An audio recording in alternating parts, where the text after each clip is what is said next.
Something that's been on my mind for the past few weeks ever since I made the Why No One Plays Eula episode is that I wonder what's gonna happen when we reach Fontaine, then Natla, and then Snezhnaya in regards to characters. One of the biggest contributors to Eula's unpopularity is that anyone who started playing the game after 2021 has never had the opportunity to pull for her, much less consider if she's worth investing into or not. Very often, players have called to attention just how logistically untenable miHoYo's gacha banner design is, and how eventually it will reach a point where we've been waiting for months to even years for a character to be featured for pulls, an occurrence that will expectedly exacerbate as more 5-star units come out. We're already feeling the effects of the short-sighted approach to Genshin's banners right now, and chances are there's still dozens upon dozens of new units that will be released in the coming years. While I touched on this multiple times in the past, I think it's worth making a video on. Today we'll discuss the problem with Genshin Impact's gacha/banner system and how it will severely damage player experience the longer it's left unmanaged by the developers. So what exactly is the problem with Genshin's banners? Everyone has their own interpretation of this, so here's mine. To start, let's establish how miHoYo has been running its gacha system. Like every gacha title, there's a standard banner and a limited time featured banner, usually to advertise whoever or whatever was just released. What separates the two is the purported rate up for the characters and/or items in question, allowing players to have a much easier time getting that specific thing. Ordinarily, what most gacha games do is after the event period is over, whichever character was on the featured banner would then be shuttled into the standard unit pool, where they can still be pulled for just without the assistance of a higher rate. Exceptions apply, of course. Seasonal events like summer or holiday theme reskins of a character tend to only be available during the time periods they correspond to, or if there's a collaboration crossover event such as Blue Archive's collab with Hatsune Miku, you can only get that character during the event period, likely due to licensing conditions and whatnot. Otherwise, the majority of characters end up going into the standard pool, so while you can't easily find a specific character, there's always the chance to, which is the important part. Genshin doesn't follow this practice. For the past 2 years and change, only a handful of 5-star characters have been made perennially available: Diluc, Kuching, Mona, Qiqi, Jean, and recently Tighnari and Dia. The rest can only ever be acquired in a featured banner. Ever since I believe the start of 2022, there's been 2 cycles of banners with every version, one of which being the new 5-star unit, and the other 3 being reruns of older characters, although sometimes it ends up being just 4 reruns, as evident by version 3.7 not having anyone new. Reruns happen very often in gacha titles to allow players a second opportunity to get a specific unit they've had eyes on but for whatever reason couldn't pull for them during the time they were featured before, which is understandable. Not everyone has easy access to disposable capital at all points in time. Many spend weeks to months accumulating premium currency to roll for just one character, and no one in their right mind is gonna try their abysmal luck at the standard banner even if said unit was obtainable all year round, so they'd rather wait for an event banner featuring their desired character. This is where we start to notice a yellow if not red flag for how Genshin's banner system operates. Seeing as how they run banners in pairs, that means a maximum of only 4 can be featured during a 6 to 8 week period. While the number of featured banners has remained static for the past year and a half, the number of 5-star units has been continually increasing, and with it, the maintenance required to give every character the same opportunities to be attainable. You may remember seeing this graphic in my 5 Things Genshin Impact Needs video, illustrating how long it's been since a 5-star character has had a rerun as of version 3.6, with some of them going as far as 6 to 7 patches without one, and Eula famously going 12, now 13 patches without a rerun, over a year and a half. Version 3.7's 4 banners are running Yoimiya, Yaemiko, Kazuha, and Alhaitham. 3 of them have been due for a featured banner for quite some time. Kazuha in particular, who was reaching 8 patches. This means that anyone who wanted Kazuha on their team, which they have every reason to want, had to basically wait an entire year to get him. And it's not even a case of they got unlucky with the 50-50 fails or anything. They just physically could not get Kazuha under any circumstance until just now.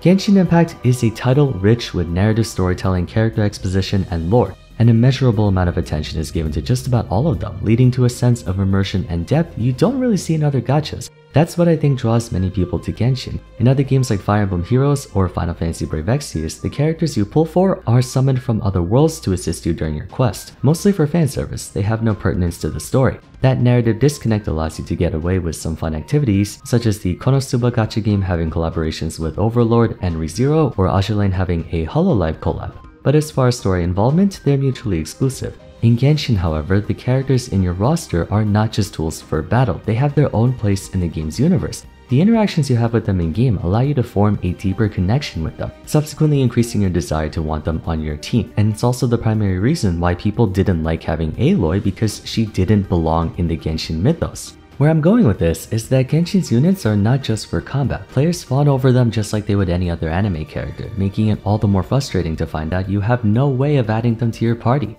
That frustration is not endemic to merely that demographic though. Story aside, hardcore gacha players who play for gameplay would be arguably even more vexed to have to wait for months on end to have the opportunity to get certain units to complete their party. As more time passes and MiHoYo releases more 5 stars, assuming they hold the number of banners at 4 per cycle, every character will take longer and longer for their reruns. Some may eventually be forgotten altogether, which I envision is what's happening to Eula and Klee. You can make the case that both Eula and Klee have been power crept at this point, and that it's unlikely for them to be a priority character from a financial standpoint for MiHoYo and from a performative standpoint for the players. Which isn't wrong, but it doesn't change the fact that there are players who still want those characters, if nothing else for the sake of collecting. If MiHoYo doesn't do something about this soon, more and more characters will face the same consequence of going long stretches of time without a rerun. If that's the issue, why not just make 3 banners per cycle, or 4? That's certainly an option, but when does it stop? If the ideal solution is to add more banners per cycle, then at that point you might as well just throw them into the permanent pool, begging the question, why is MiHoYo against doing what every other gacha game does? One very simple reason: oversaturation. All video games are doomed to the same eventual fate of oversaturation, some more rapidly than others. Gachas just so happen to be more on the rapid side. Considering many of them release new characters and new content on a monthly or bi-weekly or even weekly basis, it won't take long before the game power and feature creeps with hundreds or thousands of characters, everyone doing billions of damage, and the game being a jumbled mess. The goal of any gacha that wants to last a long time is to stall that eventuality for as long as possible. I don't blame MiHoYo for making every character limited. Yes, there's the ever so flagrant abuse of FOMO by creating the illusion of scarcity to pressure people into impulse purchases, but even from a game design standpoint, some gachas age enough to where 5 stars from 5 years ago are equivalent to 3 stars nowadays. For some of us, it would be really disappointing to get a 5 star only for it to be Klee or Albedo and not Yelan or Nahida. Conversely, because there's so few 5 stars on permanent rotation, we're already experiencing that kind of disappointment where you either win the 50-50 or lose it. You would think that getting Mona or Jean on your team when you didn't have one previously is a decent loss of a 50-50, but no, not really. Even if it's a brand new unit, people would much rather just get the unit they were going for. But that's only because those characters are so old. If every 5 star was obtainable all year round, I don't know about you, but I would very gladly be happy to lose the 50-50 if it meant I would pull a duplicate Yelan, Kazuha, or Shogun. Realistically, I don't see anyone being excited to pull for a Mona or Chi-Chi off banner in this day and age. No offense to Mona and Chi-Chi mains, of course. As mentioned earlier, I understand their reluctance to adding characters to the standard pool, as it might cheapen the value of them and therefore lower overall sales for when they do get featured, but something has to be done. We can't just leave the gacha system as it is now. The simplest solution would be to throw every character into the standard pool, but let's assume that's out of the question. How can we resolve this issue? I have 3 things in mind, the first of which I proposed in the 5 things video.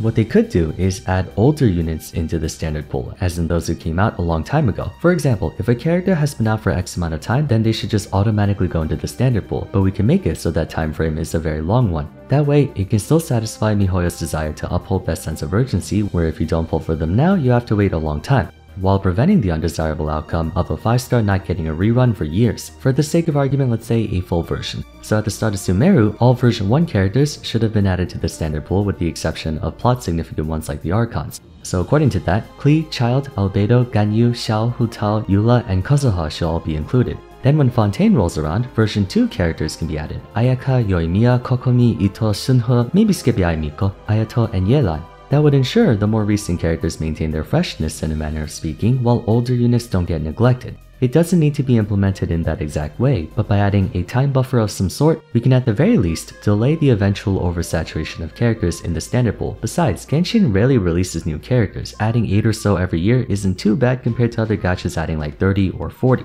The other solution would be to add some way for players to work towards a specific unit they want, a system they sort of implemented in Honkai Star Rail. Back when I used to play Brave Exvius, by participating in events, you could get your hands on Unit of Choice tickets, or UOCs, and by exchanging 10 of them, you could get any 5-star character of your choice. However, you can only get 5 stars that were out for a long time, not any of the recent ones, but as time went on, they would continually add more and more characters to that available pool.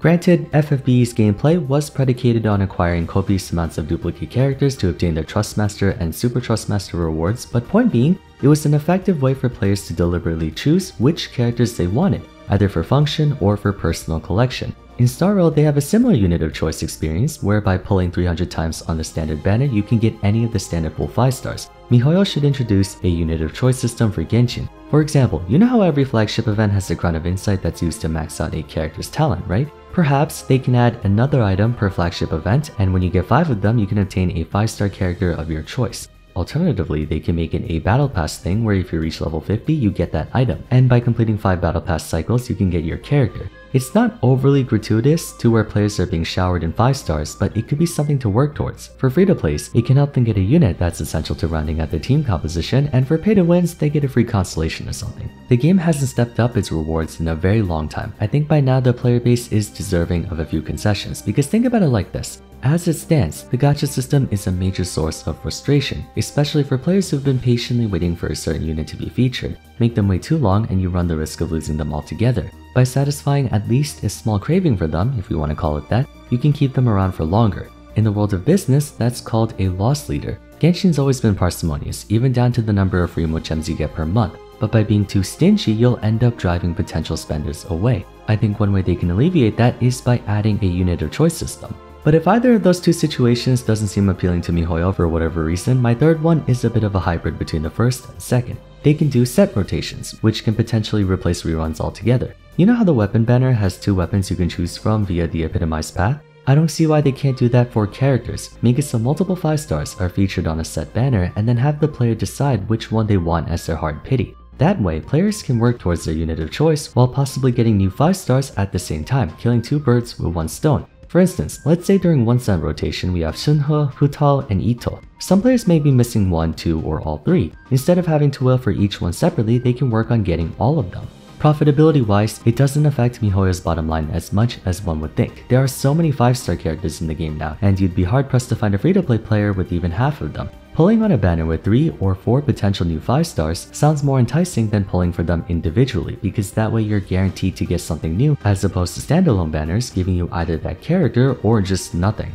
Whatever the case, Genshin's banner system is failing to withstand the test of time, and it's getting increasingly more tiresome for them to announce a rerun of a character that came out literally 2 months ago when there are some 5 stars who haven't gotten one in ages. I understand they're taking into consideration how much revenue each banner generates, but they need to account for players who haven't been here since day 1 and haven't been able to get every character or at least a specific one they want. Most long-standing gachas are aware that as more and more units come out, it becomes more difficult to attain all of them, especially for newer players. So they add in systems like unit of choice or make it easier to get 5 stars to avoid excluding any demographic of players. Genshin has to do the same. Otherwise, I can imagine many players quitting because they're simply fed up with waiting for a rerun of their favorite character. And that's a loss of a potential revenue source for MiHoYo. Now, before anyone says that MiHoYo doesn't want to put in the work to do that, it takes literally no effort. You have to basically just add them to a list in a JSON file or whatever, and there you go. I know a lot of people have pulled the MiHoYo is lazy argument, but for this specific scenario, they have legitimately no excuse. An undergrad computer science major can do this in like 5 minutes. But anyways, what do you guys think? Do you like the ideas they came up with for reworking 5-star banners, or do you have something better in mind? Feel free to share in the comments. As always, if you enjoyed the video, it would be great if you left a like and subscribed. Don't forget to follow me on Twitter at Vars, join my Discord server, and check out my other discussion videos if you haven't yet. But for now, thanks so much for watching, and I'll see you again soon in the next one. Take care.